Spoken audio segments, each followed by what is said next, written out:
มาแล้วครับมาแล้วครับไอ้หนุ่มเพลย์บอยมาแล้วครับทำโอทีนะครับวันเสาร์มาดูพี่น้องวันนี้เจอยักษ์ใหญ่แล้วพี่น้องเด้อเจอยักษ์ใหญ่เบลเลอร์เลยครับผมเอาใส่ฟอกลิฟต์ยกไปใส่เฟรมพี่น้อง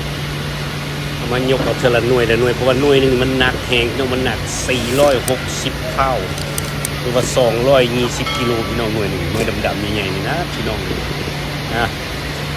เป็นกำลังใจให้หนุ่มเพย์บอยเด้อพี่น้องเด้อเสียงอยากเซลเลยนี่อยู่ในโรงงานนะพี่น้องบ่เป็นอย่างนั้น ครับผม กำลังใจให้ไอ้หนุ่มเพย์บอยเขาเด้อพี่น้องอย่าลืมเบิ่งแล้วก็อย่าลืมกดไลค์กดแชร์กดคอมเมนต์กดติดตามให้เด้อนี่แหละตอนนี้ทำงานพี่น้องเอาคอมเพรสเซอร์ไปใส่เฟรมให้เขาเอายกไปแล้วก็ไปขันน็อตใส่ในเฟรมแล้วก็เขาไม่ได้ยกเขาเอาลิฟต์ยกใช่ไหมพี่น้องเอาลิฟต์วางใส่แล้วก็สบายเลยพี่น้องประมาณนี้แหละทำงานอูที่วันเสาร์พี่น้องจากไอ้หนุ่มเพย์บอยเขานี่แหละ นี่เอาขึ้นเรียบร้อยแล้วก็ออกจากพาเลทแล้วเขาก็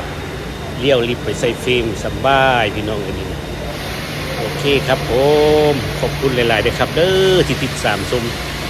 กดไลค์กดแชร์กดคอมเมนต์ให้หนุ่มเพย์บอยโดยเฉพาะก็อย่าลืมกดติดตามเด้อพี่น้องหรือว่าตัวการ์ตูนส่งมาให้เด้ มากหลายเพราะว่าตัวการ์ตูนทำมาได้คะแนนหลายเด้อพี่น้องเด้อ